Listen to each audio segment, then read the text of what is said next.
사랑하는 성도 여러분, 만나서 반갑습니다. 만나서 고맙습니다. 주의 이름으로 주의 사랑을 전합니다. 주의 평안을 전합니다. 주의 사랑 기억하고 또 주의 평안 사모하는 가운데 오늘 우리에게 주신 말씀대로 잘 듣고 은혜 받고 결단하고 순종하고 다시 가정으로 세상으로 나아갈 수 있기를 주의 이름으로 축복합니다. 그대 내게 행복을 주는 사람이라는 제목의 노래가 있습니다. 한번 노랫말을 읽어드릴 때 음미하면서 들어보시기 바랍니다. 내가 가는 길이 험하고 멀지라도 그대 함께 간다면 좋겠네. 우리 가는 길에 아침 햇살 비추면 행복하다고 말해주겠네. 이리저리 둘러봐도 제일 좋은 건 그대와 함께 있는 것.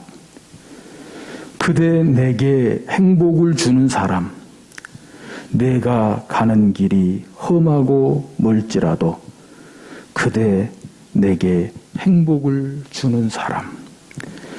때론 지루하고 외로운 길이라도 그대 함께 간다면 좋겠네. 때론 즐거움에 웃음 짓는 나날이어서 행복하다고 말해주겠네. 이리저리 둘러봐도 제일 좋은 건 그대와 함께 있는 것. 그대 내게 행복을 주는 사람. 내가 가는 길이 험하고 멀지라도 그대 내게 행복을 주는 사람.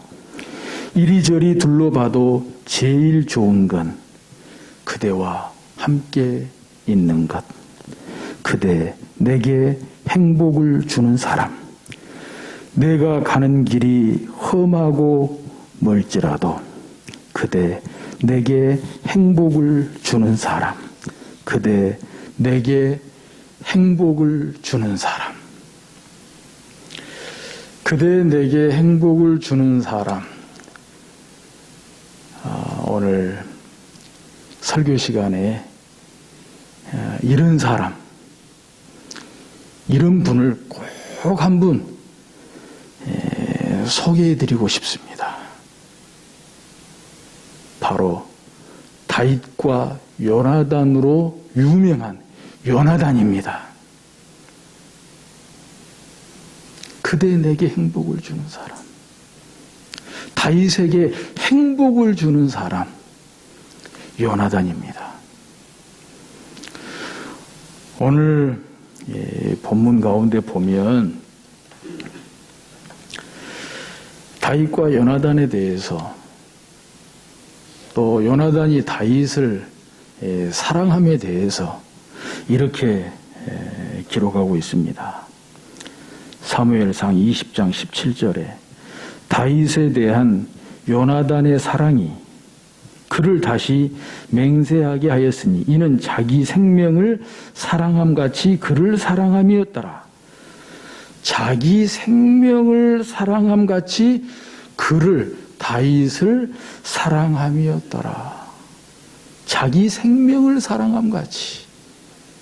이 말씀은 비단 여기만 나오는 것이 아닙니다. 앞에 18장에 보면은 무려 2번씩이나 반복해서 나오고 있는 것을 볼 수 있습니다.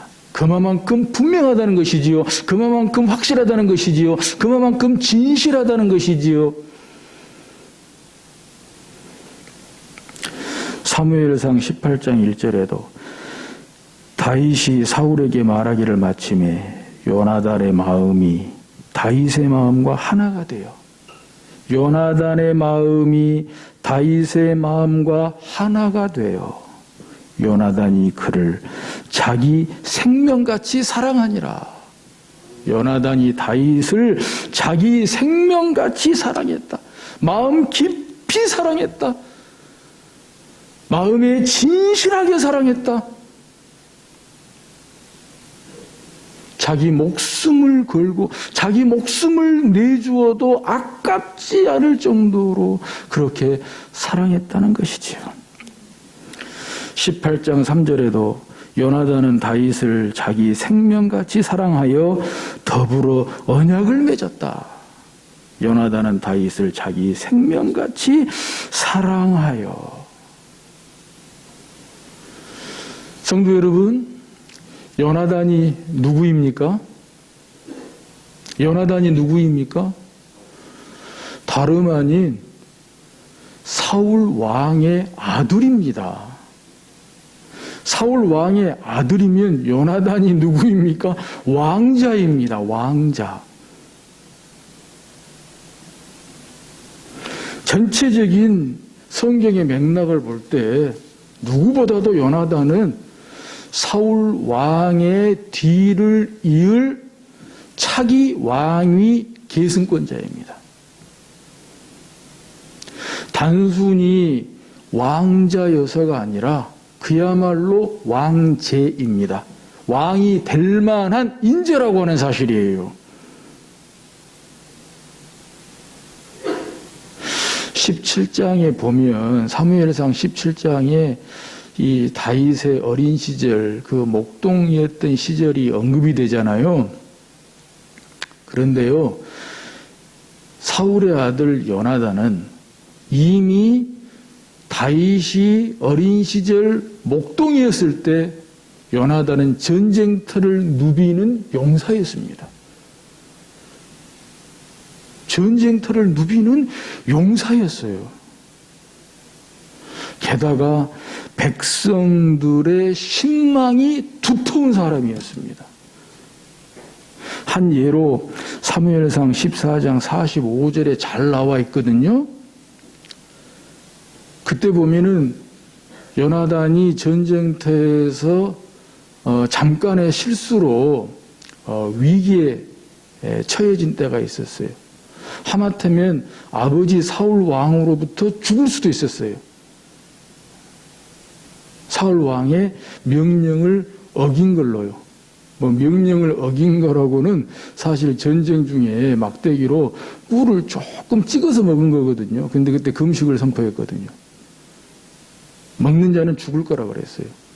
근데 그 명령을 미처 전달받지 못하고 너무 허기진 나머지 그 꿀을 조금 먹었거든요. 그것이 뒤에 알려져 가지고 아무리 자기 아들이고 왕자지만 한 번 내린 명령이기 때문에 번복할 수가 없잖아요.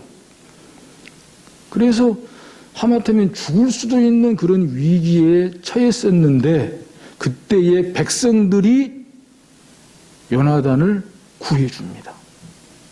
다름 아닌 백성들이 사울 왕에게 간청하지요. 사무엘상 14장 45절에 보면 백성이 사울에게 말하되 이스라엘의 이 큰 구원을 이룬, 그러니까 전쟁의 용사라는 것입니다.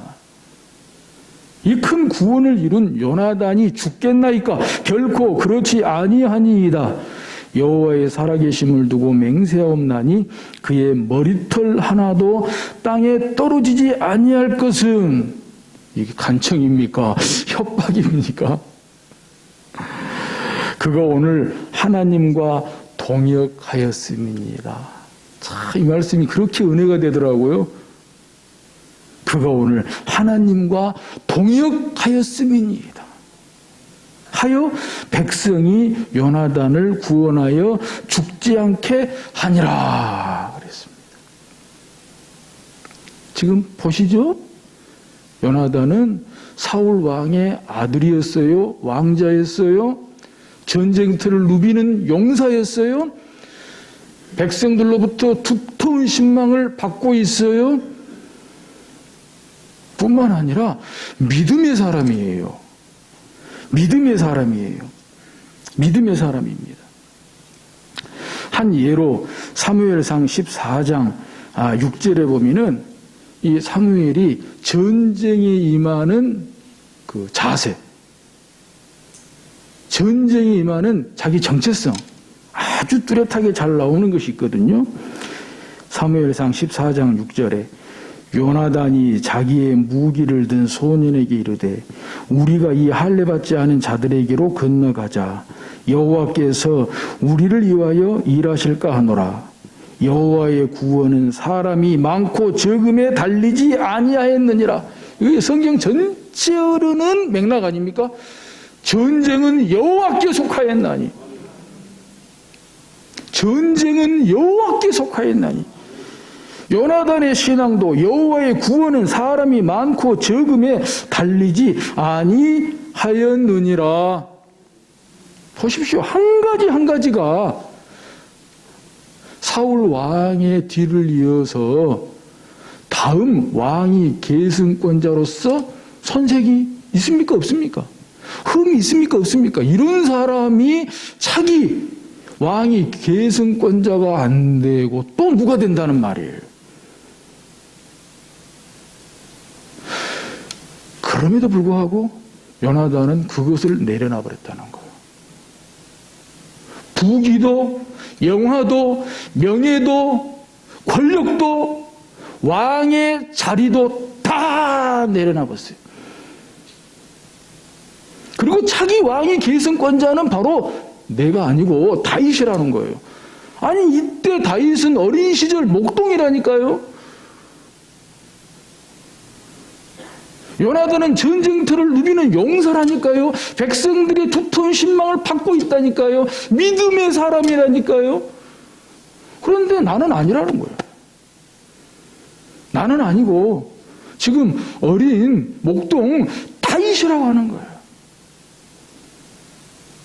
그리고는 이 요나단의 그 마음 가운데 결심이 뭐냐? 다윗에 대한 요나단의 사랑이 그를 다시 맹세하게 하였으니 이는 자기 생명을 사랑한 같이 그를 사랑함이었더라. 이것 때문에 아버지 사울 왕에게 미움까지 받았어요. 아버지 사울 왕의 진노까지 샀어요. 그럼에도 불구하고 한사코 다윗을 변호하고 다윗을 숨겨주고 다윗을 보호해 주었어요. 도대체 요나단은 다윗의 무엇을 보았을까요? 도대체 요나단은 다윗의 무엇을 보았길래 다윗이야말로 차기 왕이 계승권자라고 그렇게 믿었을까요? 참 놀라운 사실은 20장, 19장, 18장 이 요나단의 다윗에 대한 이 사랑의 고백, 이 바로 앞에 17장에 우리가 너무나도 잘 알고 있는 다윗과 골리앗에 대한 말씀이 나와요. 블레셋과의 전투에서 사울과 그의 군대도 두려워하며 전쟁을 못하고 있을 때 분연히 다윗이 일어나서 다윗이 블레셋 거인 장수 골리앗을 상대로 이기잖아요. 그 장면이 바로 17장에 나와요. 그 가운데 몇 군데만 찾아보게 되면 비록 10대의 어린 나이지만 그가 갖고 있는 지식과 경험이라고는 목동, 양치는 거, 자기 아버지 양치는 것밖에 없지만 여기에 다윗의 놀라운 신앙 고백이 나와 있어요. 한 몇 군데만 한번 제가 찾아서 읽어드리도록 하겠습니다. 사무엘상 17장 34절부터 보게 되면 다윗이 사울에게 말하되 주의 종이 아버지의 양을 지킬 때에 사자나 곰이 와서 양떼에서 새끼를 물어가면 다윗이 사울 왕에게 자기를 이 블레셋 장수 골리앗 상대로 싸우게 해달라고 하거든요. 그런데 참 기특하죠. 기특하지만 안 되잖아요. 군대도 안 되는데, 장정들 군대도 상대가 안 되는데 어떻게 어린 나이에 네가 블레셋 군대를 상대하며 특히 골리앗을 상대할 수 있냐. 참 생각하는 것은 기특하다마는 너는 안 돼 할 때 다윗이 사울에게 한 말이다 이거예요. 다윗이 사울에게 말하되 주의 종이 아버지의 양을 지킬 때에 참 중요하죠. 주님의 교회 아버지의 양을 지킬 때에 사자나 곰이 와서 양떼에서 새끼를 물어가면 내가 따라가서 그것을 치고 그 입에서 새끼를 건져내었고, 정말 단순한 이야기가 아니잖아요. 단순히 뭐 사자나 곰을 이렇게 쫓아냈다 이거 정도가 아니고, 양떼에서 새끼를 물어가면 내가 따라가서 그것을 치고 그 입에서 새끼를 건져냈다. 정말 리얼하잖아요. 그 입에서 새끼를 건져내었고, 그것이 일어나 나를 해하고자 하면 내가 그 수염을 잡고 그것을 쳐주겠나이다. 정말 리얼하잖아요. 정말 어떻게 이것이 가능했을까? 이거 정말 믿어지세요? 좀 리얼하게 그렇게 좀 묘사를 했겠지. 정말 그렇게 했겠어? 근데 저는요, 엊그저께 그 TV를 보다가 TV에 나오는 밑에 그 자막 뉴스를 보면서 확실히 믿어졌어요. 며칠 전인데 그 TV에 그 자막으로 이렇게 뉴스가 나오는데, 미국에서 어떤 사람이 맨몸으로 곰으로부터 자기 반려견을 구했다는 거예요. 자기 반려견을 구하기 위해서 곰과 맨몸으로 싸워서 자기 반려견을 구했다는 거예요. 그런데 그 다음 자막이 저를 압도한 거예요. 자기 아기를 구한다는 생각으로. 이만큼 사람의 정신력이 무서운 것입니다. 어떤 정신력을 갖고 있냐, 이게 중요한 거예요. 단순히 반려견을 구한다는 생각이 아니라 자기 아기를 구한다는 생각으로 하다 보니까 맨몸으로라도 곰과 싸워서 반려견을 구했다는 거죠. 아마 다윗도 그런 정신으로 하지 않았을까? 내 양도 아니고 내 아버지의 양, 또 아버지의 양 정도가 아니라 정말 어린 나이지만 정말 내 자식이라는 생각, 적어도 내 형들, 내 가족, 여기에서 엄청난 정신력이 나온 것 같아요.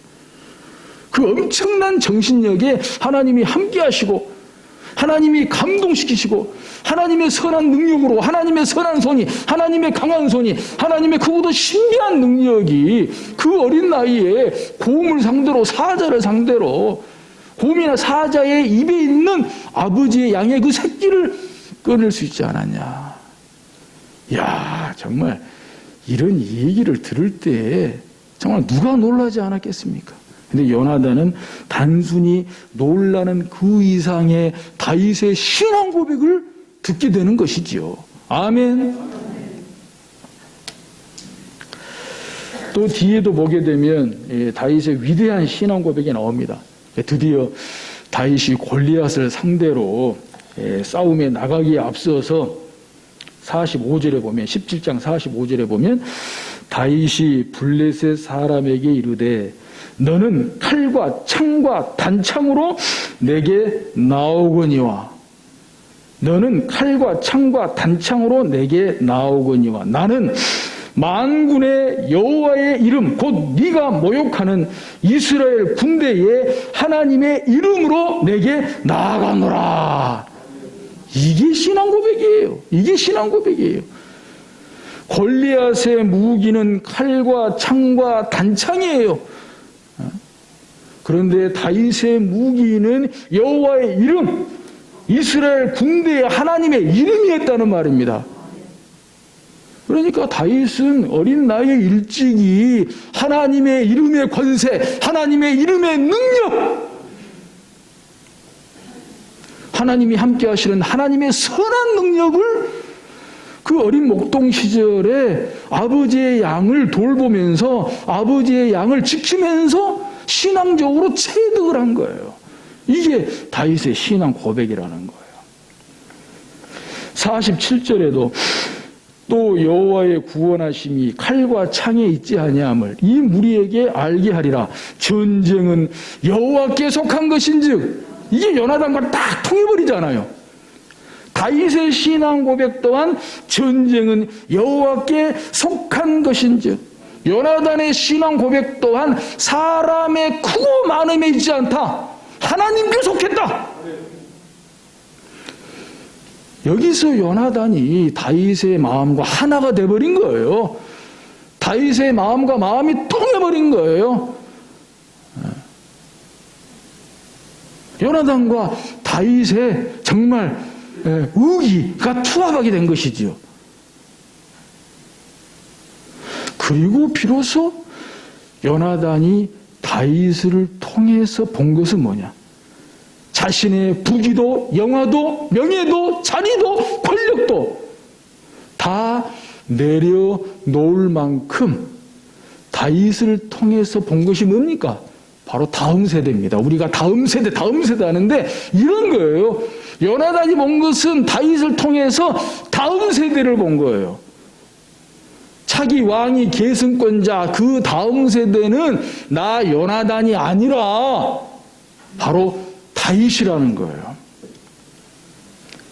다윗을 보면서, 다윗의 말을 들으면서, 다윗의 하는 행동을 보면서, 다윗의 신앙 고백을 보면서 요나단은 이스라엘의 미래를 보면서 이스라엘의 제사장 나라 거룩한 백성을 본 거예요.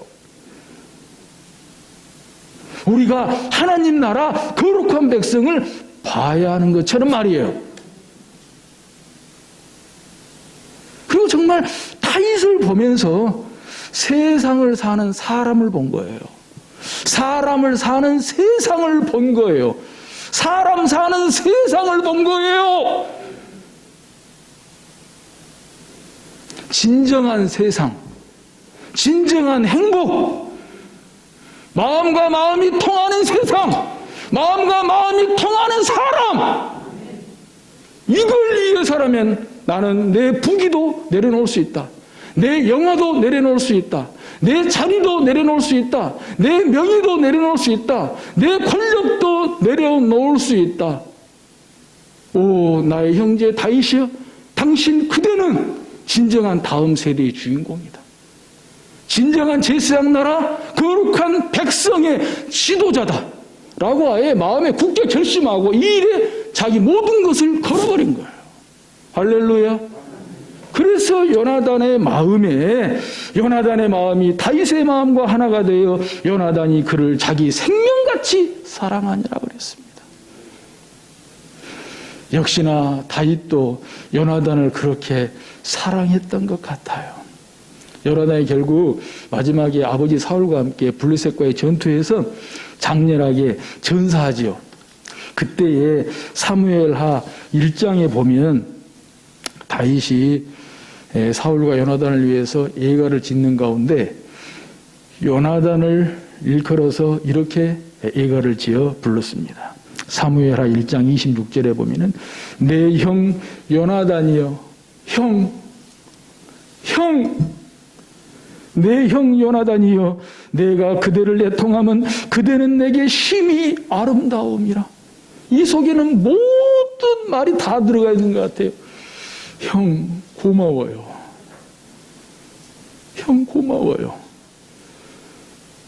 형 미안해요. 형 미안해요. 형 기억할게요. 형의 그 고귀한 뜻을 기억할게요. 그 뜻을 결코 버리지 않을게요. 제사장 나라 거룩한 백성, 그 이스라엘의 건국을 위해서 형의 이 희생적인 정신, 고귀한 뜻을 기억할게요. 마음에 간직할게요. 그런 뜻이 다 들어가 있지 않겠습니까? 그대는 내게 심히 아름다움이라. 그대가 나를 사랑함이 기이하여 여인의 사랑보다 더하였도다.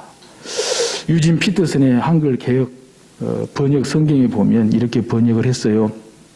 내 사랑하는 형제 요나단이여, 그대의 죽음에 내 마음은 무너져 내리요. 기적과도 같은 그대의 우정은 내가 지금껏 알았던 앞으로 알게 될 그 무엇보다 더한 사랑이었어. 우리 남자 성도들끼리 저와 장로님들 사이에, 저와 안수 집사님들 사이에, 저와 우리 남자 성도들 사이에 이런 사랑 한번 해보면 어떨까요? 여인의 사랑보다, 여인과의 사랑보다 더 깊은 사랑, 마음에 처며오는 사랑, 남녀의 사랑보다 더 깊은 남녀의 사랑을 초월하는 믿음이 있고 의리가 있는,